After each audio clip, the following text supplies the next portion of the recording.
very, very warm welcome to our wonderful audience here today. We are on our second live today, and our focus for today's live is to understand the need for the balance between the body and the mind.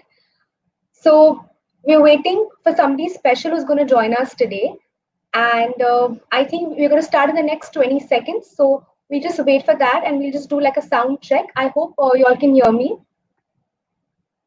Just waiting. Yeah. Okay. I think there is it would be great if y'all could let us know if you could hear me so we can do a small technical check.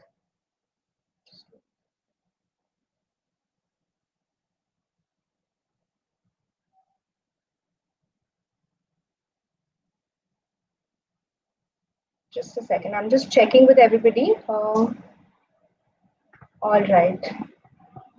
I think we'll wait for some of the viewers to join in. And okay, can somebody tell me if they can hear me and then we can begin? All right. I think.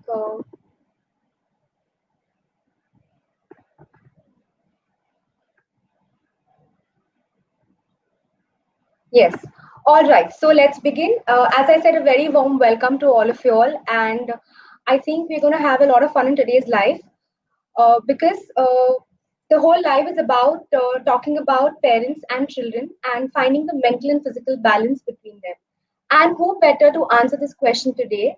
And we have our guest who's very special. Why? Because he's not only a household name, but I'm sure most of the young South Mumbai mothers have him on their speed dial.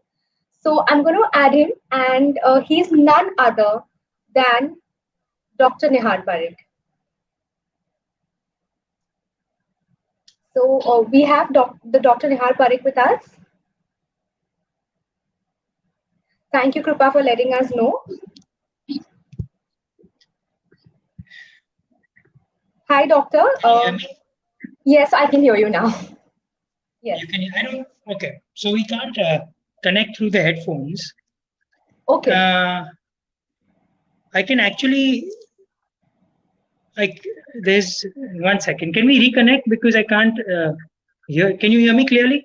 Yes, sir, we can hear you clearly. I think we'll ask the audience also. But I can't hear you. You can't hear me? Okay, so why don't you log in again? You can leave and come back in again if you want. Okay. If you want to do that, yeah. Okay, so we'll wait for Dr. Nihar Parikh to join in again. So now you'll obviously know our guest today is Dr. Nihar Parikh, and I'm sure a lot of mums and dads. I think, as I said, he's on speed dial most of the times. Guys, I would really like it if you all have some questions for the doctor, because I think it's important that parents, sometimes gaining clarity in such times, getting somebody on call like that and easily available for you here today. It'll be great if you have any questions and you want to talk to him about those. Yes, I think the doctor couldn't hear us, Ami, properly, so he's logging in again, I think. So we just wait for him to come back. So I'm sure in the meanwhile, while the doctor joins in again, a couple of things that I want to tell you all is that our lives are based on something which is very close to us, our program that's coming up, that is Dhyan. This program basically focuses on the mental and the physical balance for children and parents. So that is why today we have a pediatrician who is joining us.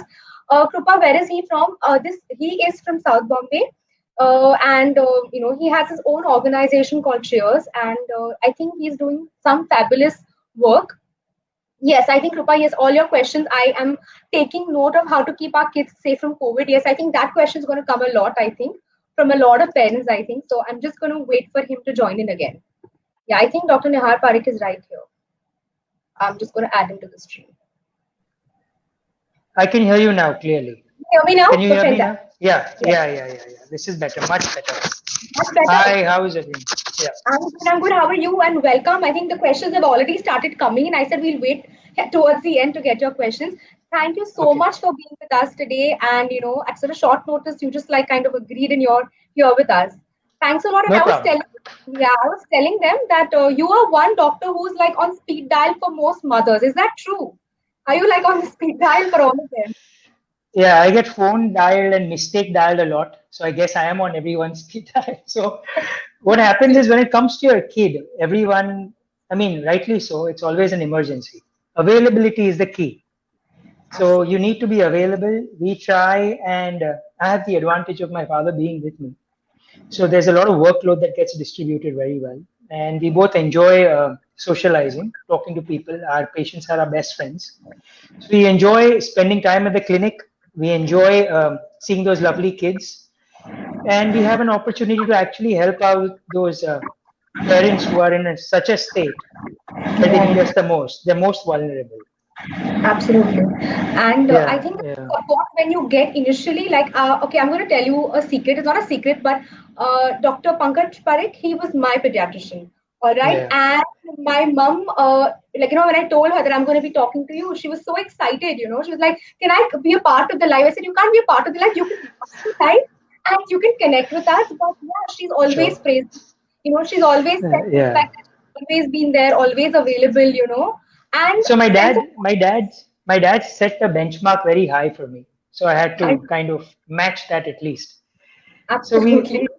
we get that very often actually. A lot of parents who come with their newborns to me and tell me that your dad was my pediatrician. So we're kind of in the second and third generation, which is overwhelming because they've trusted us. They've trusted my father. Now they're trusting me, and it's a lovely feeling to be trusted so much. Absolutely true.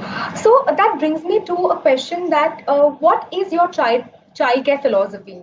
Dr. Nihar, what would your childcare philosophy like? If you had to summarize it, what would it be? I think I always believe in the philosophy that put yourself in the shoes of the parents. When you do that, it's a very humbling effect because then you actually, at some level, I mean, it may sound a little philosophical, but you feel the pain of the parent. The child Yes. is something or someone who can't express its pain, who can't express the way it's suffering, it's feeling things, what is troubling it, what is making him or her cry, where is the pain. They just cry. And they cry and they express their feelings only in the form of irritability. And for a parent, it's extremely frustrating not to understand exactly what's bothering their child. So at that time, when they come to us, we put ourselves in the parent's shoes. We try and understand what they're going through. We connect with the parents, and we are able to help, actually are able to help because we can understand their emotions and it gives us the extra strength to go that extra mile. That's beautiful. Because I was obviously, I was reading up and I went to your website and something beautiful is written over there that you all make the space that when children come to you all so kid friendly that the child doesn't even realize that they're undergoing treatment, which is beautiful, I think, Correct, because correct, yeah, correct. as you said, the children, the first response, because they are so young, the first response is crying, or the first response is not being able to communicate, I think. So this is Correct. a fantastic way in which let the child is getting treated, but the child doesn't even realize that they're getting treated, which is brilliant, I think. Yeah. And what we do is we try and actually make ourselves very approachable, very amicable. Doctors, because of their study and because of the ability to cure other people, can very easily feel very superlative. There is Absolutely. a very easy, it's not that difficult for us to get a little bit of grandiose or feel superior because we can help people out. So pediatrics has the beauty where it keeps you grounded and it keeps you connected because the kids are actually very pure souls. They're not there for how much you charge and are you the best doctor, and they don't have any commercial angle to it. And when the Absolutely. parents come to you, when the parent comes to you also, they say, do what it takes, just make my kid okay. So that puts an additional responsibility on you to do the right thing. It puts the additional responsibility to make sure you're not making use of them in the most vulnerable time. So it's a very pure profession. It's been that way for us. It's thoroughly gratifying to see the kid get well, which apparently they do much faster than adults because they're growing bodies. So they have Yes. the ability to throw the disease out of the body very quickly if you give Right. them the right treatment after the right diagnosis. And we get blessings from a lot of grandparents and parents. So that's all additional part of the parcel. So it's a lot of fun. Yeah, and it's a very noble profession also because as you very correctly said, you are there for parents when they really don't understand anything about their child. So I think that's the time when you're really there for us, for them, and for us in general. Tell me one thing. When you look at, as you said, your family, now you have a lineage of basically of people working with children for such a long period of time. Now, Correct. do you feel that there is any change in the way parents were before and the parents are now, or any change in the way, children were before and how they are now? Like any mindset change that you can see per se? I think the change in the mindset of children is a reflection of the change in the mindset of the parents. So Very well. basically, the a child is a mirror image of the parents combined. Genetically, yes, because both the genes coming together, but environmentally and behaviorally as well, because they basically mirror whatever happens in their surroundings at a very early age. So we get to discuss this point a lot because my father has seen the elder generation and I've seen the younger generation, and he does still get very active. He is very actively involved. But we discussed that we have a third element. First, it was parents and doctor. Now it's the parents, the neighbor, the friends, the grandparents, Dr. Google, and Yes. Dr. Parekh. Yeah, so to please these people, I mean, to answer for initially the parents used to come with 3 to 4 questions. Now we'll end up answering 10 to 15 questions. Wow. Initially the parents had the patience to be okay without an antibiotic. Let's wait, give it few days. We're in no hurry. Now it's everything should happen very quickly. Even though we're seeing 2 generations of schools of thoughts where some parents are actually very, very kind of conservative, where they feel that, let's not overtreat, let's not over medicate.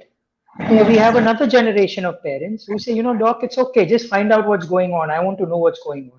I want to know how long he or her is going to take to get better. And I can't see my child suffer. And that is true as well. So it's not something which it's a very gray zone. It's not, this is right and this is wrong. It doesn't work like that when it comes to pediatrics. So I'll give you a very, very simple philosophy that we use. When a parent comes with a lot of knowledge, when a parent comes with a lot of information which is already there, we listen to them, we understand them, we befriend them, and then we treat their children. When a very submissive parent comes in a very dire strait, we take the authority. So we tell them, no matter what is the age of the parent or the guy, we tell them, look, it's my responsibility, he's going to be fine. They don't ask questions. They want that. They want that authority. And there are some parents who are very, very aggressive. And that time we hear them out and say, look, I'm going to give you 3 options. If it was my child, I would take option number 2. So these are your choices. So basically, you need to connect to the parent.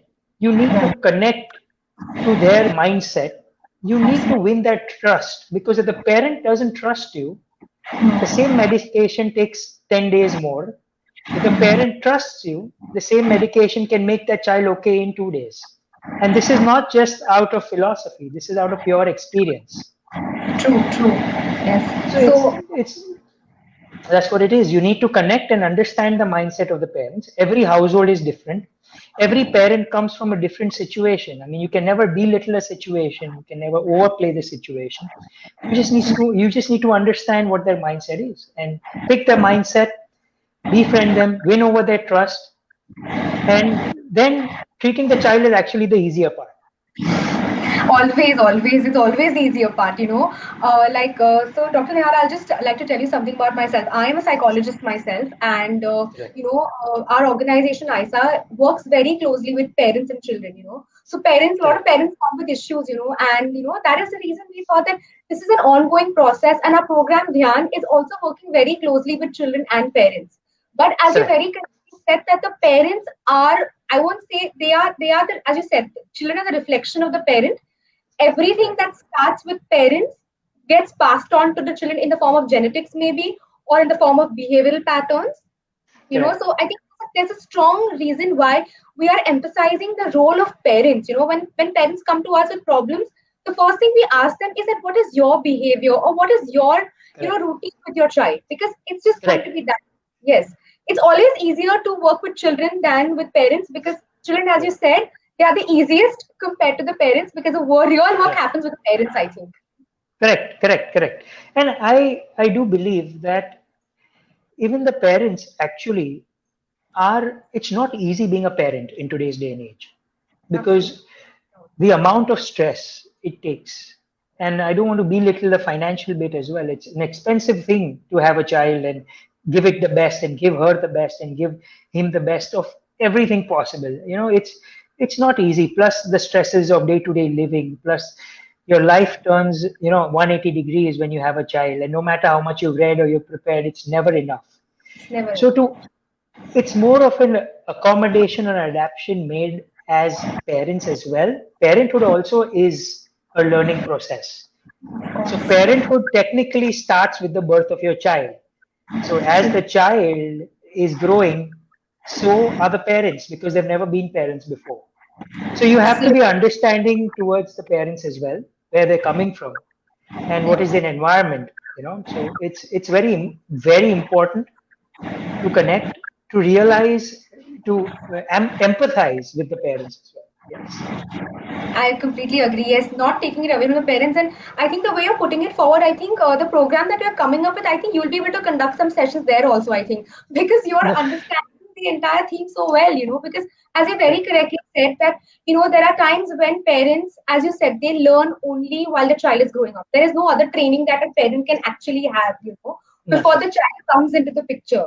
But, and this tells me that there's something that I also once again read on your website, all right, and it very clearly said that you work on a preventive model. Okay, you believe that rather than treating, it's better that you work on prevention. And this should be done by everybody. It doesn't matter whether you want it for that treatment. I think should be made available for everybody. That brings me to a very important thing: is that how important would you say mental health is, along with physical, with the physical milestones that a child is attaining these? How important is the connection between the two? So, I'll tell you what. You talk about connection when there are two different things. But technically, mental health and physical health for a child is the same thing. Because as many a times when we are stressed as adults, we get headaches and we get the runs or loose motions, or you feel nauseous and you feel sick. That's what stress does to your body. People fail to realize that stresses also exist in a child's life.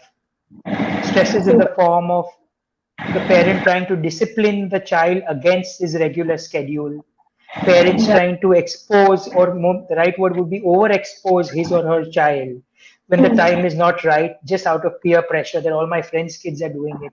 The pressure that parents put on a child and pushing them towards something that they want the child to be, rather than understanding what the child is. So when that mental stress exists, the immunity drops drastically. The child falls sick very quickly. Child keeps falling sick again and again.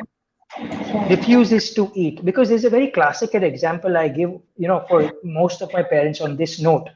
That that feeling that every parent as an adolescent got 10 minutes before going to an exam. That little butterflies in the stomach and little dirty taste in the mouth. That is the exact feeling every child gets when the mother or the father tries and feeds the child. Runs behind the child. The child sees the mother coming with the plate, and the feeling starts. Because he knows or she knows that now my mom's going to hold me down. She's going to pin me down and shove food in my mouth when I'm not hungry. So I tell the parents the same thing. Why don't you go to your husband, hold him down, pin him down, and feed him 2 bites of a food after he's just had a pav bhaji meal? What is he going to do to you? So feeding and forcing. Listen to this. I think it's so important, because I know so many parents who force feed their children, and then the child is saying no, and then what happens? About to vomit. That's just like they're forced, and then there's just either some kind of purging behavior happening. Correct, and that is when the stress levels are so high in the child that they catch sicknesses like this.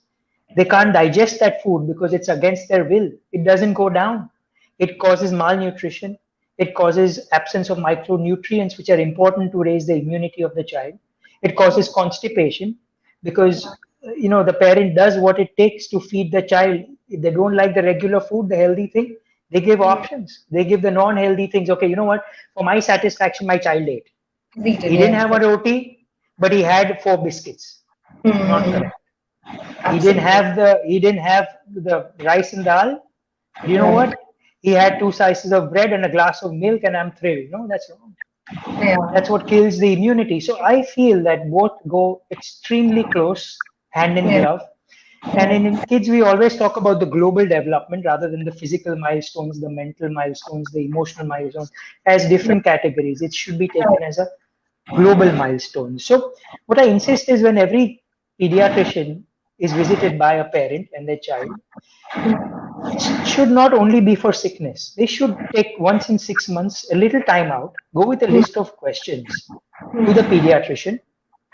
Go as a regular appointment, regular visit, and say, Doc, there's nothing wrong with my child, but I want to understand what is normal for my child at this age.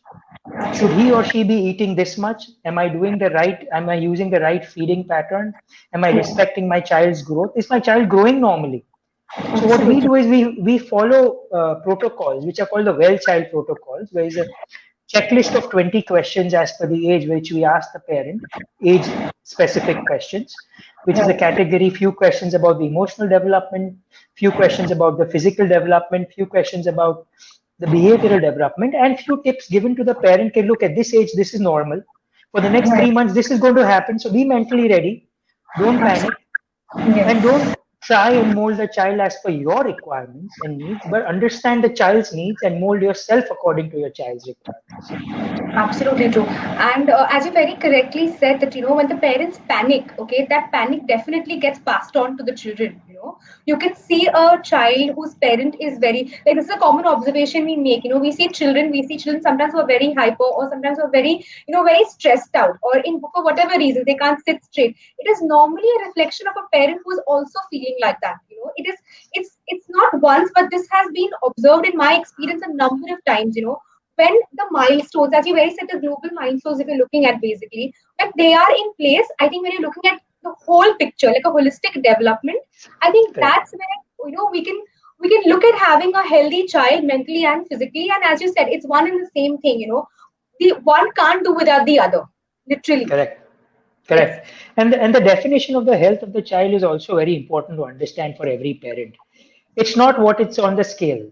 Health is not what's on the scale, period. It's about the level of sickness. I can show you a 2-year-old who's 15 kgs but falls sick every 2 weeks and 3 weeks requiring nebulization, as against a 2-year-old who's only 9 kilos, but when he or she runs, the parent can't catch him, and when he or she hits, it actually hurts. So the point is, it's never what the scale shows. Now, the scale obsession is usually because of peer pressure and compare. My cousin's kid is same age as this. He's massive, yeah. She's so cute, big cheeks. My kid, look at it. That kid is going to pick up my kid and throw him away. He won't even realize. So, what they actually feel is a comparative study. And hence, the growth charts also play a very important role by a pediatrician to explain the parent that it's a range. At 1 year, 8 kilos is also normal, and 12 kilos is also normal, depending on the birth weight of the child. At 2 years, from 1 year onwards, the every healthy child puts on only 1 kilo a year. So technically, if you see the 9 kg child at 1 year will only be 10 kilos at 2, 11 kilos at 3, 12 kilos at 4. And the parent goes berserk because he said, look, my kid is only a kilo a year. This is ridiculous. But they fail to see that the child is growing linearly. Growth, height, emotional, physical. So many milestones achieved. So the global health is not a comparison. It's as per the individual child. Right, absolutely. So, Doctor, when I'm looking, I'm just saying, there's so much of pressure that comes on children and parents, I feel, per se, I know so many parents, as you very correctly said, they come and say, the weight of the child is not perfect, the child is not okay. Acceptance, that brings us to a very, very important thing. Acceptance of yourself and your child is very important. Correct. when the child is growing up, accepting the way your child is, and as you said, every child is unique. You can't have a measurement, or you can't have like a Correct. barometer fixed for a child. And because of this uniqueness, you need to treat them also differently. Would you See, agree what with that? happens is what happens is acceptance is a character of a parent, Hmm. which is towards everything, which will come towards the child. Absolutely. Now, if a parent looks at everything as a race in Hmm. life, at True. work, in True. the family, True. amongst friends, then Absolutely. his or her child will also become a part of the race automatically. My child should be the healthiest child. My child should be the smartest child. My Hmm. child should be playing sports better than anybody else. She should be painting better than anybody else. She should be reciting nursery rhymes like Yes. this when the other child is just starting to talk.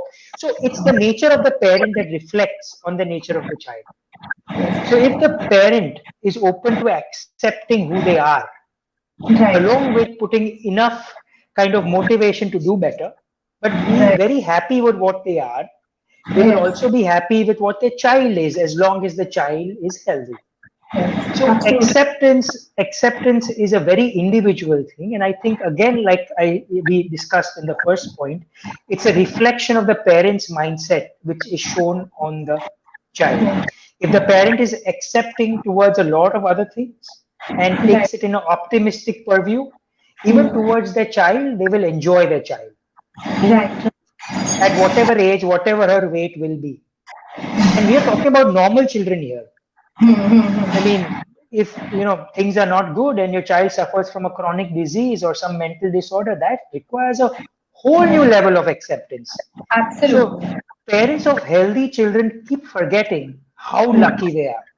They should all spend a day at their pediatrician's clinic and see when these parents come with really sick children who, are going to suffer for a very long time, and they will actually realize how lucky they are to have a child Who's who's special? so healthy and so normal. So it's about the parents changing their mindset Yes. Absolutely. at the cost of knowing what is healthy, what is not, and Right. changing themselves. So, doctor, tell me one thing. When you think of the word mindfulness, okay, when you think of the word mindfulness, do you think parents need to be more mindful of, of what they want, their expectations, about children, just being more aware? Do you think that's important? And is that the need of the hour, like being more mindful? See, I think mindfulness is a very very important term about everything nowadays. Yes. But towards their kid is of prime importance because actually kids are like they're like uh, a class of pottery, Yes. really, really in an ultra short period of time, where you Right. can hold your hands either too tight and the pot breaks off, or Right. gently just give the right pressure at the right time, and it builds into a beautiful thing and right in front of your eyes. So, Absolutely. so for mindfulness, what I would say, the most important thing is knowledge. The Right. parents should be aware of the right source of their knowledge of upbringing a child. They should have access to the right kind of person who offers sane and practical knowledge rather than asking their friends or their neighbors or continuously Googling things. Well, eventually they'll land up so muddled that they Yes. would not be able to take the right decision for their child and the betterment of the child and do what's best for their little one. So it's important they address the right issue, they have the right knowledge. So once you have the right knowledge, you know that look, this is what is right, this is what is wrong. Number one, in case there's something wrong, I know who to go to, who's going to help me out with the right advice. And Right. number three, I'm going to have enough trust in that knowledge to follow it and do what it takes to do what's best for my child. So this is the three things which I feel is extremely important and coherent with a parenthood mindfulness, which is very important. Fantastic. You summarized so beautifully because this is what our need or our struggle is with parents also when they come to us. That don't focus on one thing, or don't focus on too many things with the child, but rather focus on what is important and be aware of the strengths, of the weaknesses of your child. Then you will be able to move around, and then you'll be able to help the child grow. because sometimes I feel parents also get very stuck. Okay, if there is some kind of behavioral concern, they see the child as a whole. They see the behavioral concern as the child, rather than understanding that that is out of awareness, that that is a part of the child and not the entire child. So many situations that also come across, that the parents come across. They normally So, kind of see the child as a situation and not a so part of the situation. what they forget is that everything is a range in Yes, pediatrics. In children, everything is a range where a lot can be in that same range and be normal. So absolutely. what I'm trying to say is children, some children walk at 1 year, some Yes. children walk at 15 months, some children talk at 15 months, some children talk at 2.5 years, but that is all normal. So Right. Yeah. if you hold very tightly to those fixed milestones, the Yes. stress inside the parent, the anxiety increases so much that it Right. actually starts manifesting on the child. So they Absolutely. push the child to the limit when the child is saying, look, let me grow. There's nothing wrong with me. Give me Yes. time. There's no race I have to win. Just because you want to compare me with your friend's child doesn't mean that I have to cope up and match up to your expectations. So as Absolutely. long as the pediatrician is giving you a green signal that your child is normal, enjoy your child. Parents are forgetting to enjoy the children Yes. nowadays. Absolutely. Yes.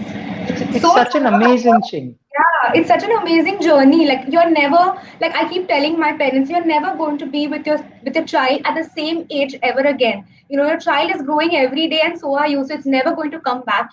So enjoy Correct? these days, enjoy these moments, because no 2 days are ever going to be repeated. Correct, correct. And we've got enough time right now to be indoors with our children. I think Absolutely. that's really, really changed the mindset of a lot of parents. Some are getting extremely agitated now. I don't blame them. It's not easy having children all day. Yeah.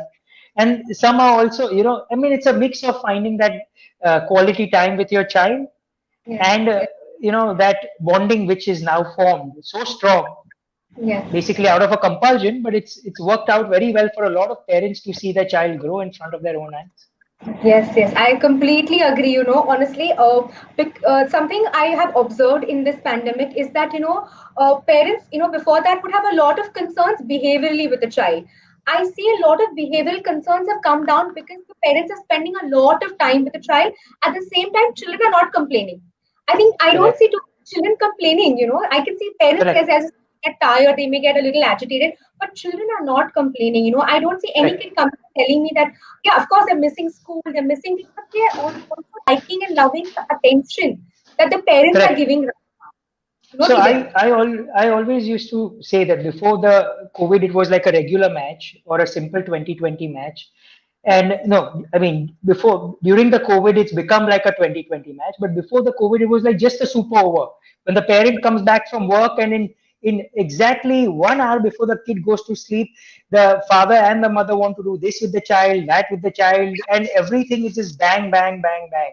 It should be like Yes, this super over.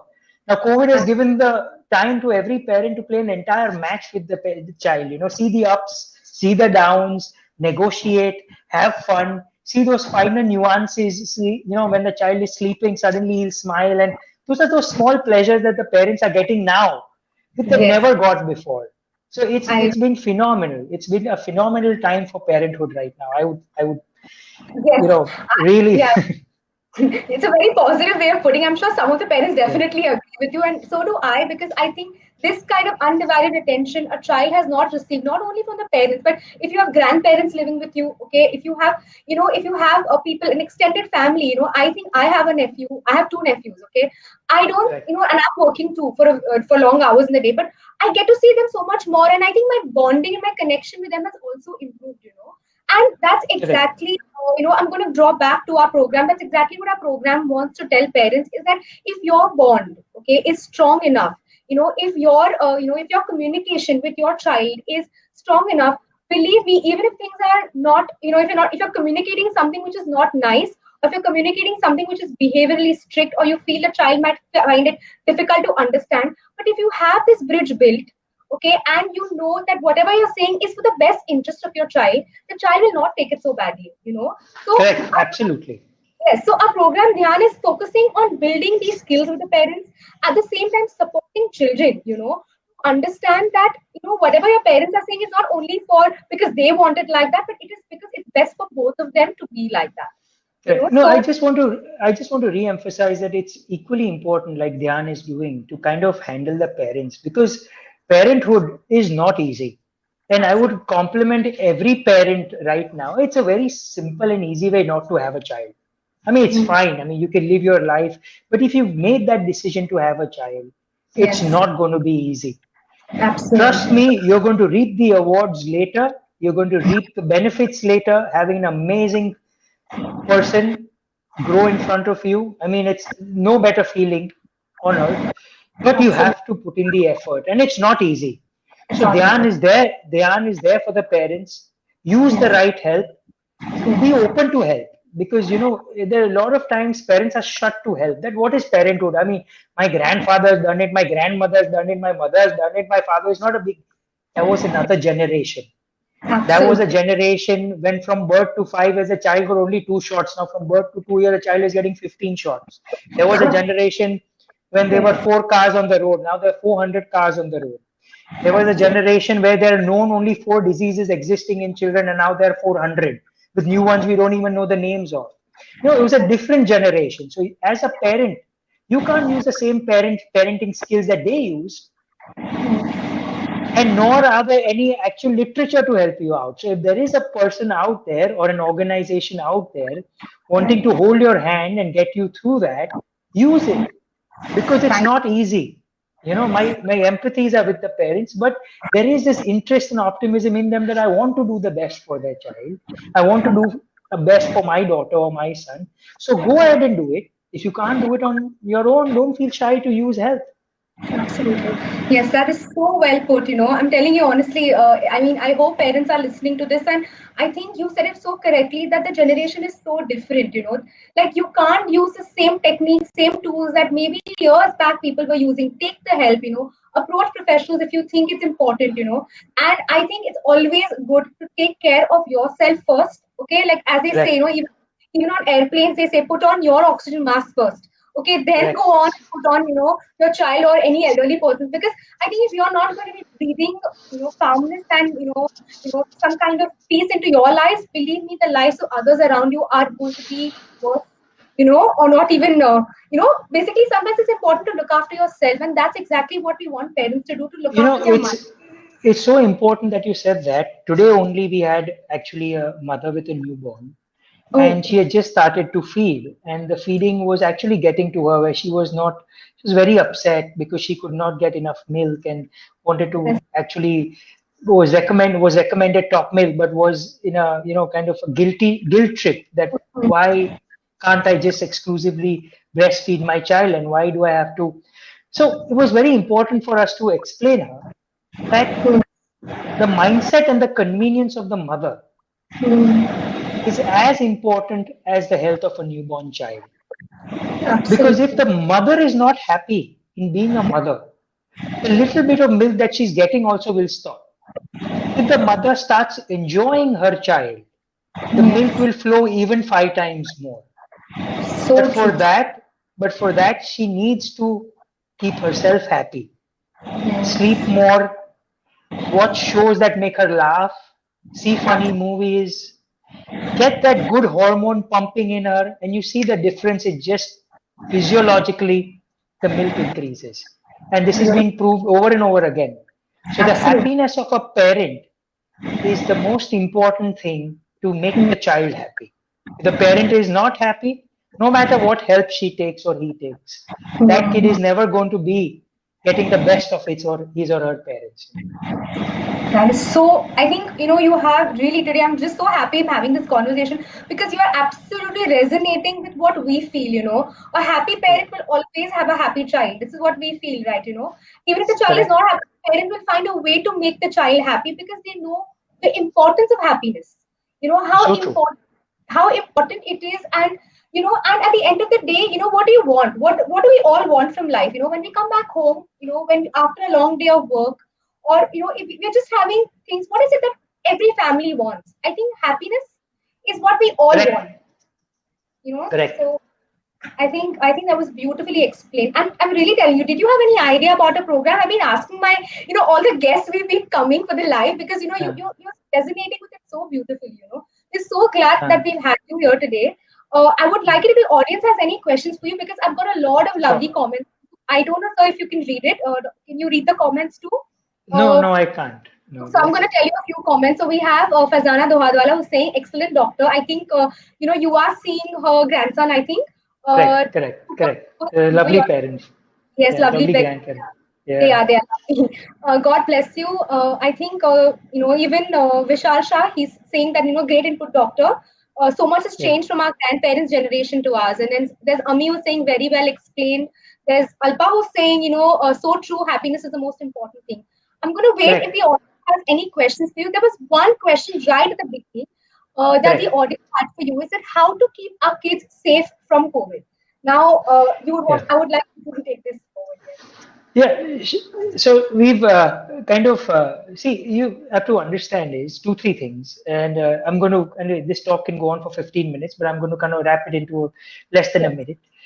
Kids can get COVID, number one, but in kids, COVID as a disease behaves just like a normal viral. So we've not got kids over the last 2, 3 months who have required intensive care, who have got that multi-systemic involvement which the adults suffer from and can be fatal for the adults. Hardly any of them get that congestion in the chest requiring HRCT on the 7th or 10th day. Most of the kids currently, whichever child is suffering from a viral fever, which is lasting for 2 to 3 days with mild cough, cold, or loose motions, there's a very high possibility it is COVID. But they respond very quickly. They come out very quickly. If they get a little dehydration, some of them may require a few drips, which can be given on daycare basis. So hardly any of them require hospital admissions. But what the problem is that if they get infected, they can be carriers. So they can cross-infect the elderly people in the house. So if there is a child having a viral in the house, the parents can very well take care of the child with the mask on. But the grandparents who are more than 55, 60 should completely isolate themselves from the grandchild for at least 7 to 10 days. Because even though us as parents and our children will recover very fast, the grandparents are the ones who are the highest risk of suffering the maximum consequences of this disease. So in a nutshell, kids do get COVID. Keep their immunity high in the form of healthy vegetables, healthy diets. Keep the hygiene levels extremely high. If your normal hygiene levels were 8 out of 10, right now it should be 12 out of 10. But most likely, don't go paranoid in isolating your children. Don't go paranoid in using sanitizers every 10 to 15 minutes. Don't go paranoid in putting mask on children less than 2 years of age because they can get suffocated. Be very logical. Don't panic. Be very much focused, sensible, and use all your reason to do the right thing. Talk to the right people. Don't talk to your friends. They are not COVID doctors. They will give you 10 examples and scare you to death. Talk to the doctor who will give you the right advice for your child. Because COVID in pediatrics is very different from COVID in adults. Absolutely. Got it. So on a lighter note, it behaves like a regular viral. Okay, that's very informative because I know a lot of parents who get really hyper about it, and I think they're going to develop symptoms of OCD. I think obsessive compulsive disorder because all the time I see them, either using a sanitizer, putting on the mask, cleaning. So there is the next pandemic. The next pandemic after COVID is going to be a mental health pandemic.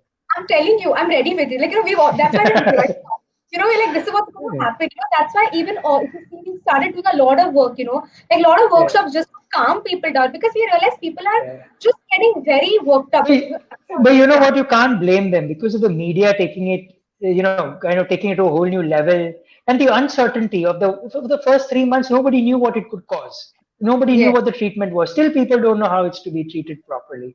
So you can't blame them. You have to just kind of fine tune your coping mechanism, which you guys are the best to help them out with. So. Thank you so much, doctor. Doctor, there are 2 questions we have. One is, how do we take care of a hyperactive child? So, from your perspective, would you tell parents when a parent comes and says that my child is very hyper? Yeah, so that's a very good question, and I want to thank that parent for bringing that up, because it's a very common occurrence where I would say at least two parents in a day come up and say, or maybe one parent in 2 days and say, "Well, my child is very hyper."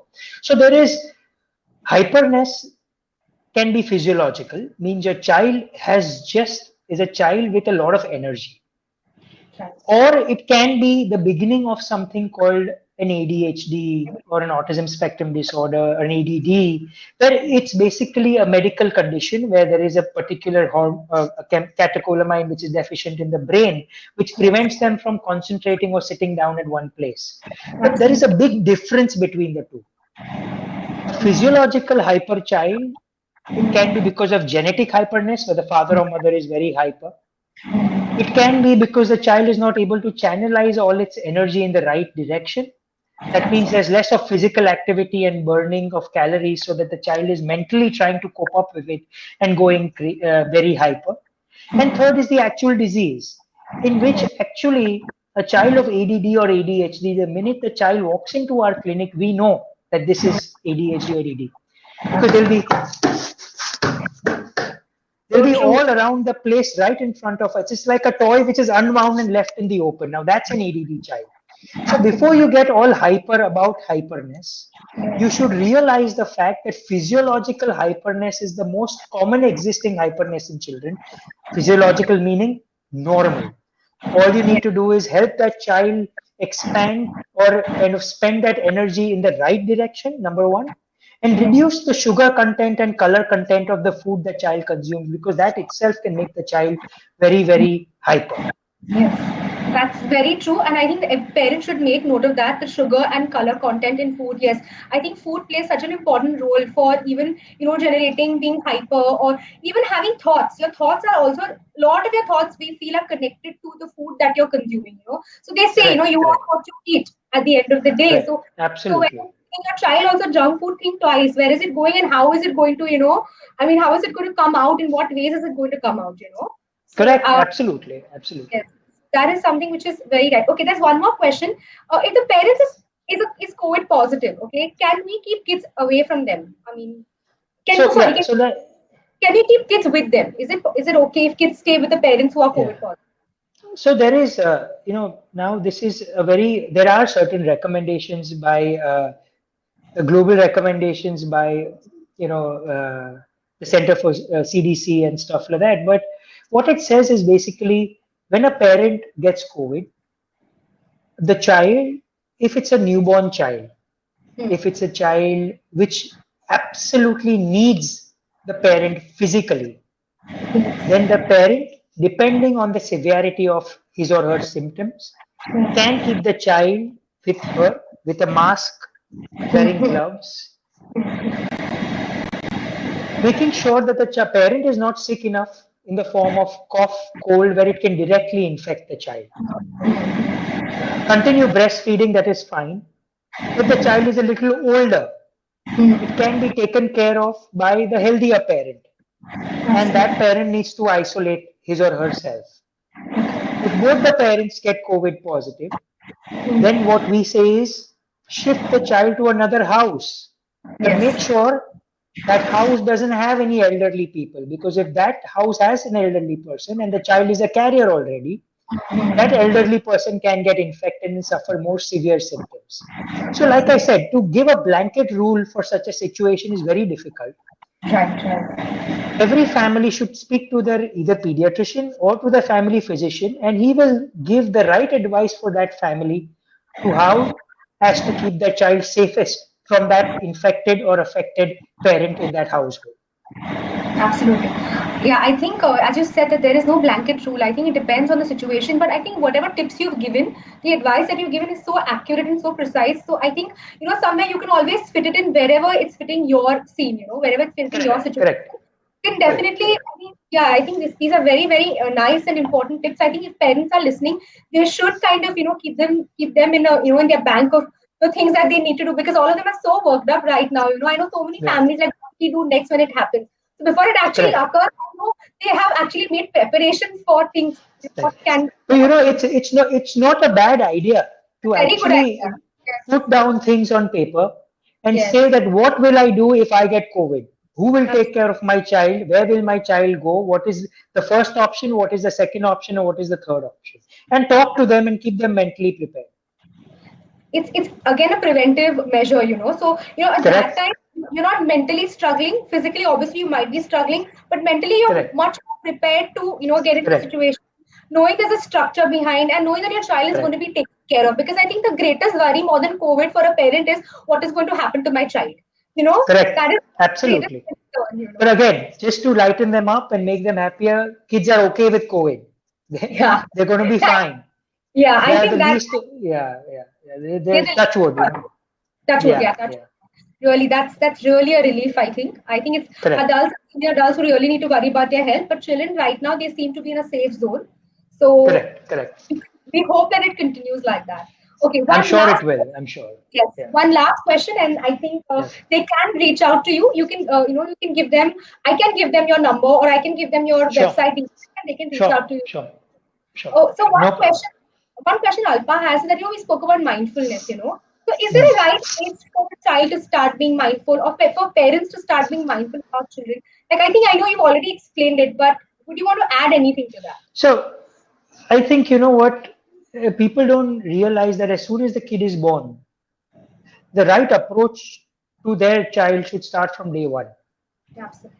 It starts from their feeding pattern to their sleeping pattern of actually how many people are going to see my child, handle my child, am I going to get paranoid? As the kid grows older, start respecting the daily pattern of the child. Do not treat the child as a cohort, but take your child as an individual. Understand your child. Be very open to what your child's needs are, emotional, physical, mental. While eating, your kid may not like those same TV shows that other kids love, and you keep showing them Peppa Pig all the time. It's not fair. Your kid has another hidden talent of understanding. Look, I like using crayons. At the age of 1.5, your child may prefer books than TV. Your child may prefer playing with gizmos rather than playing with toys. Your child would prefer playing with building blocks rather than watching screen. So respect, observe your child. Be Yes. mindful of what your child is trying to tell you Right.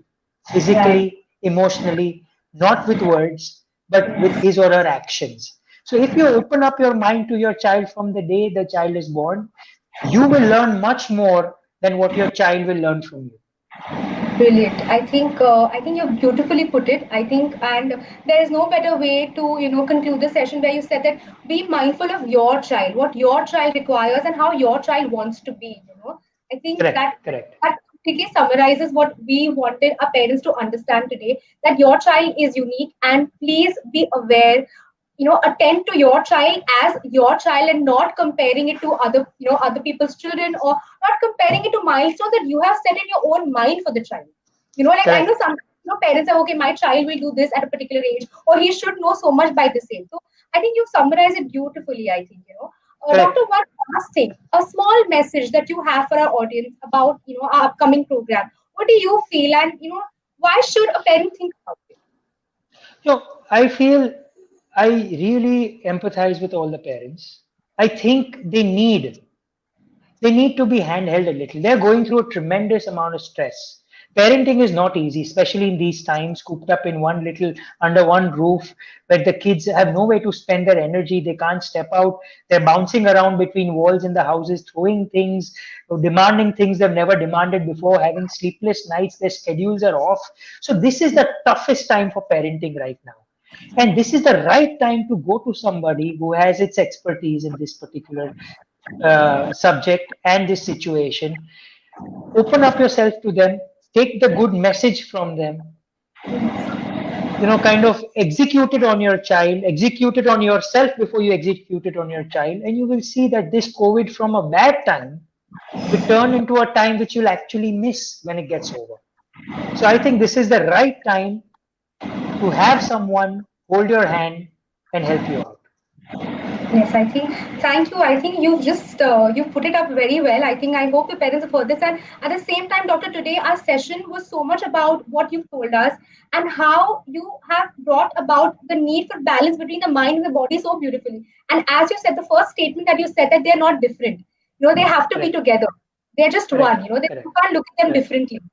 So I Correct. think Correct. that's a very positive outlook. I think everybody is really happy with the interactions that we've had today. I Thank feel you. that you can't see it, but everybody said awesome session, very informative, and they're saying it was very Fine. interactive, and your tips have been very, very useful. I'm going to be Correct. posting this up on my page, and I'll be sharing it with Sure. you all. And Sure. all I can say is thank you, doctor. Thank you for spending this No problem. amazing, almost an hour we've spent together Yeah. for being Yeah. here and being connected so beautifully. We really My thank you. pleasure. My pleasure. Thank you, sir. Glad I could help. I'm so glad. Thank you. Thank you so much for being here. Thank you. Take care. Okay. Bye-bye. Take care. Bye. Bye. Bye. Bye.